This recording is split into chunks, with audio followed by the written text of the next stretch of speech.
Hello, everyone, and welcome back to the Sohile Ali Show, a podcast where I record after bombing hard at an open mic. But we're here to give you all an amazing episode of a podcast today.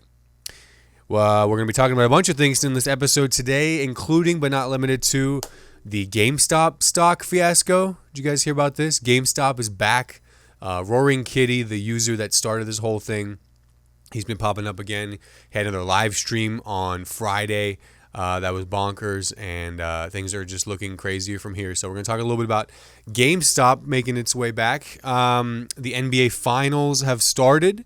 We made our predictions last week. I got Celtics in 6. And as I'm recording this right now, I believe the Celtics right now are up 97-85 on the Dallas Mavericks, and there's five minutes left in the fourth quarter. So it's pretty safe to say the Celtics win up 2-0 against the Mavericks, and yeah, we're getting that series going, and it's been exciting, man. Kristaps Porzingis is back like he never left. So we're talking about the NBA Finals. You know, they're nearing a new TV deal, which is exciting. You know, they got Amazon, NBC, and unfortunately not enough of TNT involved there, but we're going to talk about that and what that means. And then finally, apparently TJ Maxx workers have started putting on body cams to work, as if things weren't, messed up enough there. You know, they're wearing body cams to thwart shoplifters. We're going to talk about that story. I'll give you all a weekly recap of what I've been up to. I might go into some new bits. They are clearly rough, as I demonstrated tonight at Hoppy Wobbles. Apologies to everyone that heard my sets.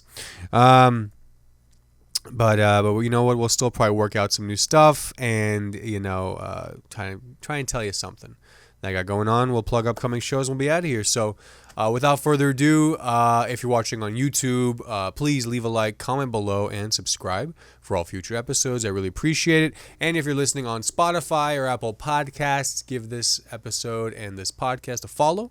5-star rating would really help us out. And as always, share with a friend if you like them. If you like the episode, if you like what I'm doing here, spread the word. I'd appreciate it.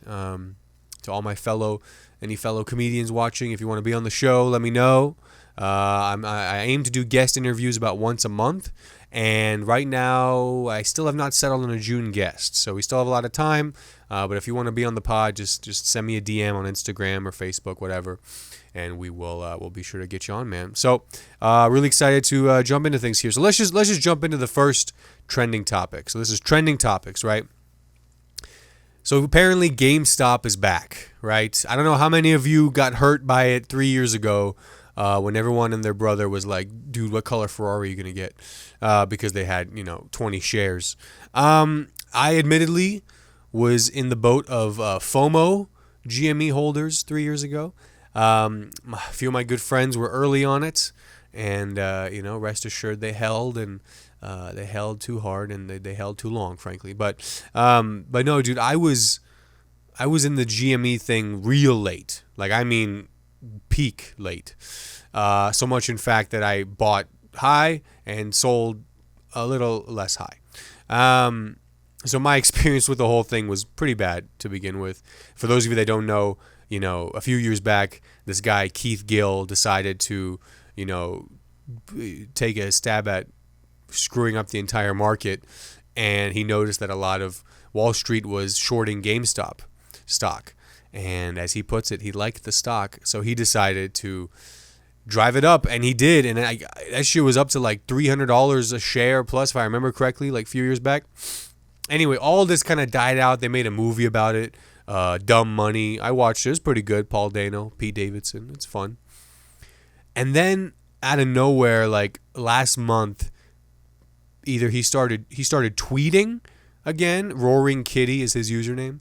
And then he started posting on Reddit again. And he posted on Reddit that he's actually holding, like, at the time, $250 million worth of GameStop stock.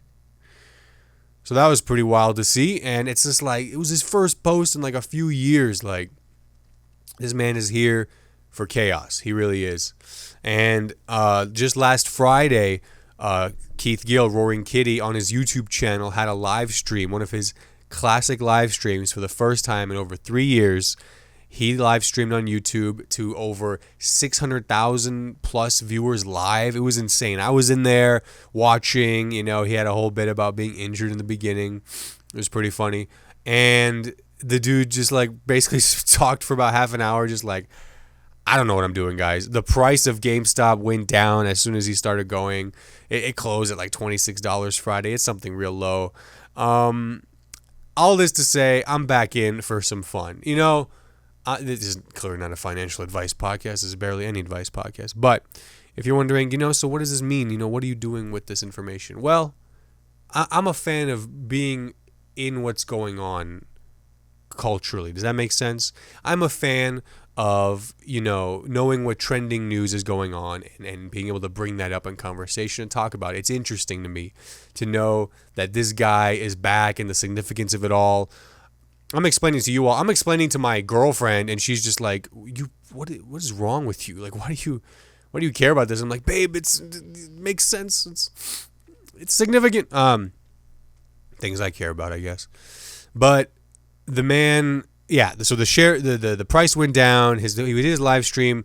2 million people watched it. His most viewed live stream he ever had on his YouTube. You can watch it now. Roaring Kitty. But yeah, he pulled out his magic 8-ball like he does, and he basically was just like, I'm a crazy guy, dude. Don't take advice from me. What the hell's gonna happen? And then we're all just in the chat like, yeah, he's crazy. But it's wild, man. It's wild. Are you guys into this GameStop thing, man? Did you guys buy? I mean, it's low now. It's real low now. I mean, if you look up GameStop stock, this is Sunday night, $28 closed under 40% down on Friday. It closed. So I'm saying, man, this guy shot it up, at the time, way up there. But I don't know, man. Might be able to get in there. Hey, Celtics are up 103-89. 3 minutes left. Yeah, they're definitely winning. So Celtics are up 2-0. Anyway, yeah, comment below what you think about this GameStop stuff. I want to know what you all think. Do you care? Should we care? Do you even still have a GameStop in your local mall? We have one. It's in the mall, the College Mall here, which is, a shell of itself, maybe about 30% capacity. It is what it is. We let it die, and we wonder why. That's a bar. So GameStop is back. We'll talk about that. So NBA news, NBA Finals. You guys watching the finals? It's a fun time. I watched the finals. I watched Game 1 on Thursday night. I was supposed to go to my friend Alex. Sorry to Alex. He doesn't listen. He's he doesn't support. No, I'm just kidding. Alex is great. But I was feeling a little sick, as I'm clearly still getting over. Watched Game 1 from home. Holy hell, man. Who had Kristaps Porzingis coming off the bench after not playing for over a month and dropping it like that? Dude, when he was laughing in the press conference, when they asked him how you 100%? You 100% yet? And he just kind of smirked and stuff. People were kind of speculating okay, he's fine.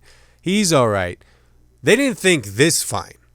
They didn't think all-star, 20 points, dunking, making threes. Are you kidding me? This guy is 7'3", and he is the difference maker in this playoffs. I don't know how many points he has right now in this game, but I imagine it's not nothing. Here we go. Kristaps, 23 minutes, 12 points. Okay, yeah. They probably did the same game plan. Damn, Drew Holiday with 26. Tatum 18, Jaylen Brown 19. There you go. Spreading it around. How's the Mavericks?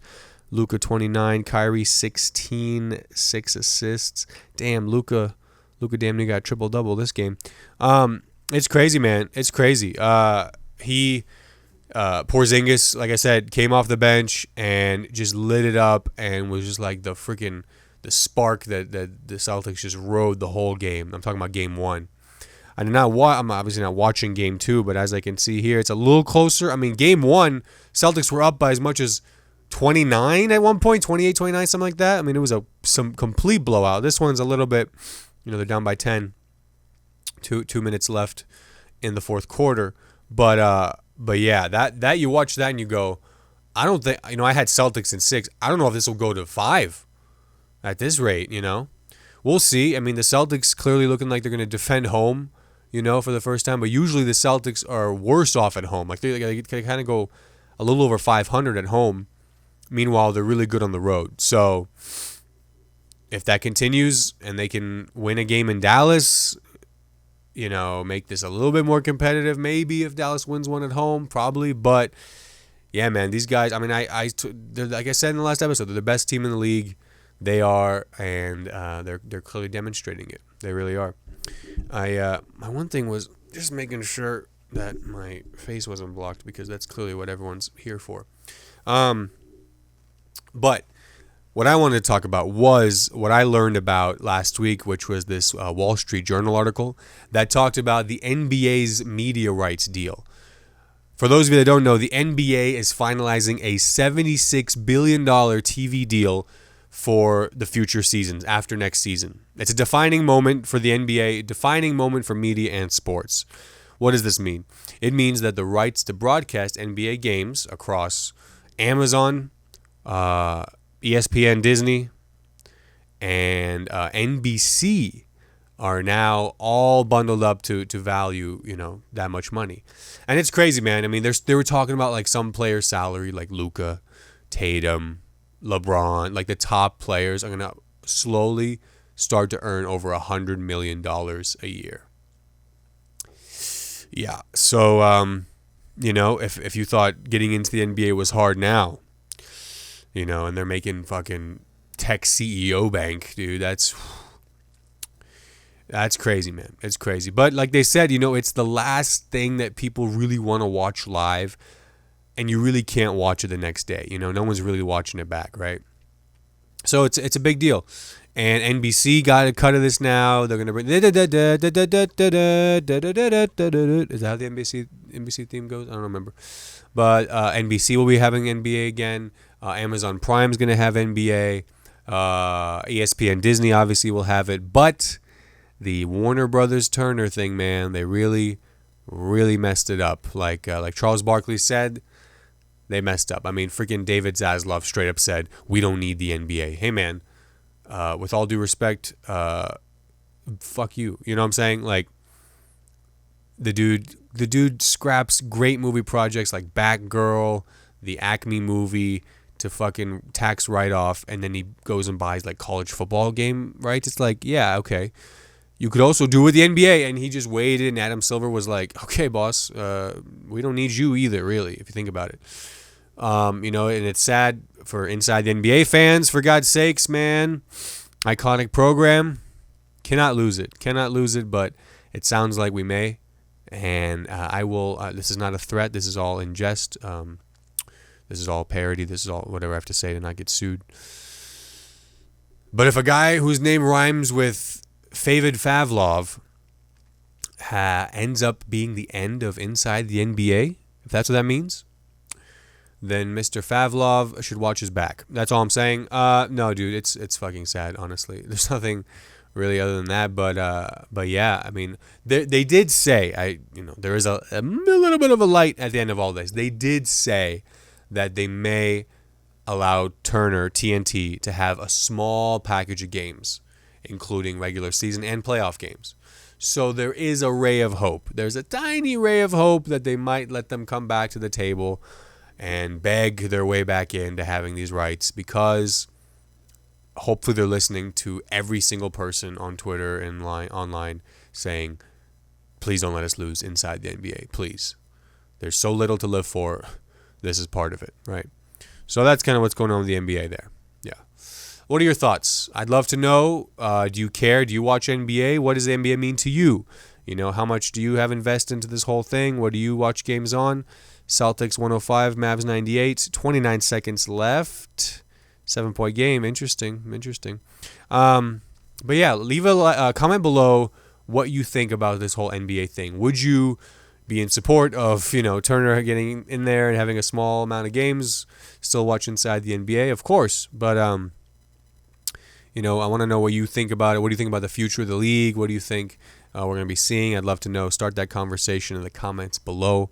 Would love to chat with you about it. Okay, so I wanted to talk about this story as well. This story, I didn't get much into it, but I have a little bit about it. But here's what I have. So apparently workers at TJ Maxx have started experimenting with body cams Yeah, apparently one store started experimenting with having the employees of the TJ Maxx, this is true, wearing body cams in order to prevent shoplifters. Now, if that's not the craziest World Star video angle I've ever seen, TMZ is going to be tapping into those cameras before they know it. Are you to stop shoplifters at TJ Maxx? First of all, TJ Maxx looks like. First of all, every TJ Maxx looks like it's been shoplifted, right?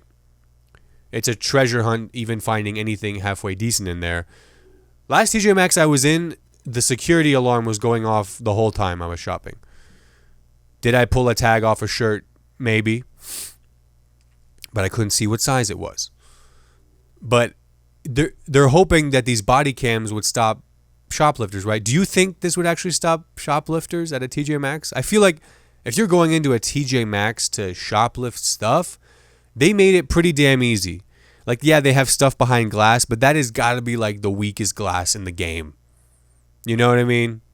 Like that's like COVID, sneeze guard glass that they have over, the $99 Ray-Bans that are from, years back. Body cams to stop shoplifting. Like someone's going to run in there, see the cameras and think, "Wait, they have cameras in here?" It's a department store. Of course there's cameras. They have cameras all over the store. You think you strap a couple into these high schoolers up front who have to, pull tags and everything and have to find. You think they're gonna be like, "Oh shit, dude, fucking no." I don't know. This was just kind of funny to me, TMZ World Star. It's it's worth a shot, I guess. I mean, maybe there will be one guy who, runs up to the register and was like, "Oh shit. I knew I should have wore a mask." Yeah, let me get the saltwater taffy and an Old Navy, crew neck or something. But I don't know. What do you think? Do you think this will help thwart shoplifters? Is there a lot of shoplifting where you are? If so, let me know where, because clearly those are easy targets. But I, as someone who, was dragged into TJ Maxx, weekend after weekend with my mom, I hope they all get shoplifted. Okay, TJ Maxx is a living hell. I say that I do have a soft spot because I do find a good bargain every once in a while. And shopping there might as well be shoplifting. Let's be honest. So that's the TJ Maxx bit there. Great, killer. Do it on stage. Thanks. Okay, that's the end of trending topics. We got our trending topics out of the way. I want to give you all a little weekly recap of what I've been up to. I'll let you know, and then I'll get into some of these half-baked bits we love to do. And final score, Boston Celtics 105, Dallas Mavericks 98. The Celtics go up 2-0 in the NBA Finals. There you go. Okay. So, what was I talking about? Okay. Last week, I was able to go to the IMAX in Indianapolis to watch La La Land with my friends, Yosef, Trey, Ethan. It was a great time. IMAX in Indy, man. This is a sacred place for us. One of the last great places to watch a movie around here. And it's the best place to watch a movie, frankly. It's one of the biggest screen in Indiana. Fucking crazy. They bring back old movies, and they brought back La La Land, which was awesome. You can't see this now, but there's a La La Land poster over to the side, which you can see when there's full frame, both people, a guest here, backpack. And it was dope, man. It was so sick to see it up on the big screen. I never saw the movie in theaters, so that was really cool to see it up on the big screen, and the biggest screen we could find nearby. So shout out to IMAX Indy. We love you. Please keep on going strong and support your local theaters, man. They need you. Speaking of supporting local arts, I got to be on a really fun show at the Brick Room Comedy Club in Noblesville, Indiana, this past Saturday. And it was a showcase show that myself, along with a bunch of really funny comedians, Nathan Alexander, Max Haddad, John Holmes, Jonathan Fendler, and Patrick Eaton, my boy Patrick. Shout out to him from Terre Haute. Really fun show, man. The Brick Room is a club that I really, really love and have a special place for in my heart because they were really the first club to let me host many weekends, host showcases, host for headliners, and I really kind of cut my teeth in comedy and worked and got a lot of opportunity there. So shout out to the Brick Room. They're going to be closing their current location, but they will be opening up a new spot in the near future. So follow them. It's Brick Room Comedy Club, Noblesville, Indiana. Really, really fun shows, great comedians, great owners. It's an amazing time there. So please be sure to support them if you're in the area. And if you're in our area, Bloomington, be sure to come out to the Bloomington Comedy Festival this summer. I will be on there June... What the hell are my dates? I will be there June 19th and 20th, so next week. And but they're starting it this week, the 12th and 13th. So come out and support. It's a contest. People do their best sets. They move on. Audience vote. It's a good time, man. It's a good time. You get to see the new local talent, and it's always a fun time there. All right. So speaking of talent, let me go through a few things here that I've just been mulling at and have written down in my notes that I just need to get out. I just need to talk through. All right. This is the write that down section, or new bits, if you will. And this is where I work out new bits. So here we go. I saw a guy. Where the hell was I? I was maybe at a bar. I think, it was at the Cade. It was actually at the Cade. So it was during the show. Game Over Comedy. Shout out. Be sure to support the Cade shows. But I saw a guy. He had a shirt on. And on the back of the shirt, it said, American by birth, NRA member by choice. And I was like, that's the first time that I became pro-choice. No. He said NRA member by choice. I was like, that's a guy who's made a choice, and it's to hide that he's gay.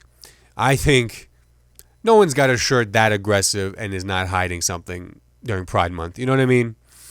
Like, I feel like it's something to be said about the more aggressive the shirt, the more you're hiding, right? So if I have a shirt that's just like, I love ass and titties, I probably am hiding something there. Well, I could tell you, I'm certainly hiding something. No, it comes out. As long as we're backing choices, right? Okay. This is probably a bit more of a story, but I was a late bloomer, not like sexually, that too. But what I'm talking about is like riding a bike. I learned to ride a bike really late. I would think I was 12. Yeah, I was 12 when I learned how to ride a bike, and my mom bought me a bike and was like, well, my mom got me the bike from Dick's, and she made the worker there teach me how to ride it.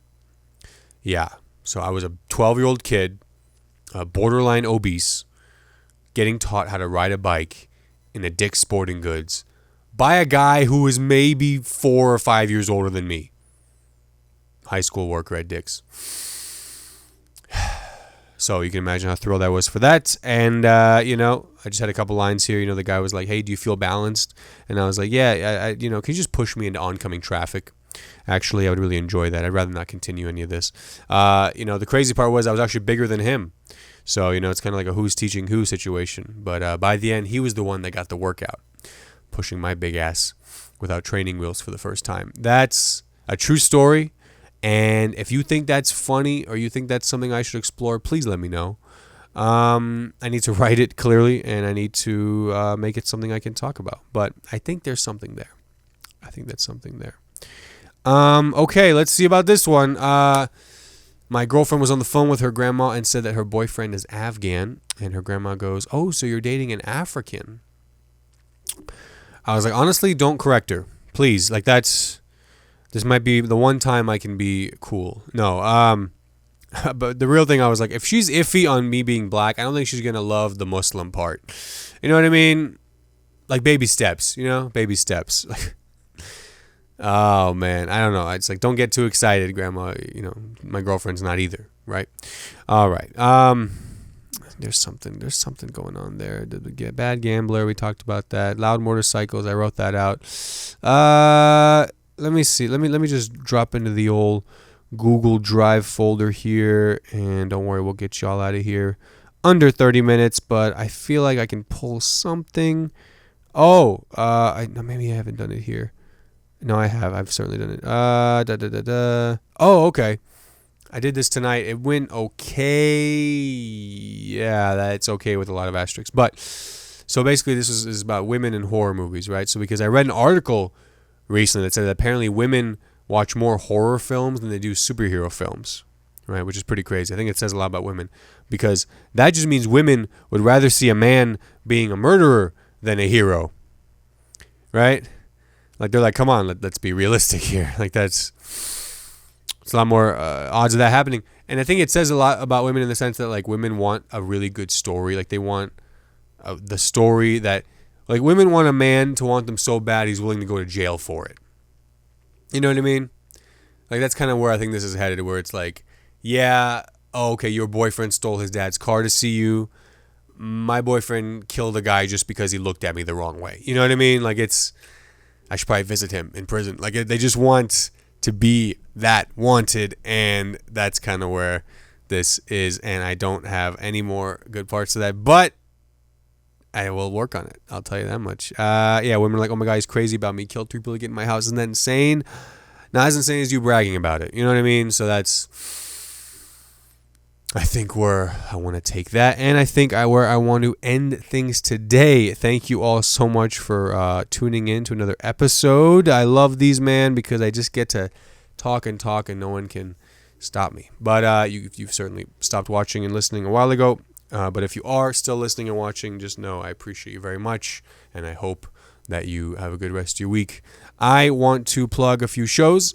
This Tuesday, June 11th, at 8 o'clock p.m. at Helium Comedy Club, Indianapolis. I will be performing at the Funniest Person contest. Please come out. If you mention my name, you can get buy one, half off tickets at the Helium Comedy Club, Indianapolis box office. So be sure to do that, and that's Tuesday, June 11th. And then on Saturday, June 15th, I'll be doing a guest spot at Maryland's Hollywood in Robinson, Illinois. Shout out to Will Rich, comedian from there. He's awesome. He's been coming to Bloomington to do Hoppy's Mic week after week. He's so funny, man. He's been working on this stuff a lot. I'll be doing a guest spot for the Stuart Huff Show. My boy Eric Hook is featuring, and that's at Maryland's Hollywood, Saturday, June 15th at 8 o'clock p.m. Be sure to come out. It should be a great time. I'll be in Cincinnati on Tuesday, July 2nd at Go Bananas Comedy Club for their Funniest Person contest. If you're in Cincinnati or the greater Cincy area, would appreciate your support at that one as well. Again, that's Tuesday, July 2nd, 7:30 p.m. Go Bananas Comedy Club. Great comedy club, great scene, and can't wait to be back there again. All right, folks, I think that's it for the show. This has been another episode of the Sohile Ali Show. Thank you so much for listening, watching, viewing, subscribing. Leave a like, comment below, and subscribe for all future episodes. And again, message me. Reach out if you want to be on the show. We'd love to have you. That's it, y'all, and I will see you all next time. Real quick before you click away, thank you so much for watching this video. I really appreciate it. If you enjoyed it, please give it a like, comment below, and subscribe for all future videos. And be sure to check out these 2 videos right here. Hope you have a great one.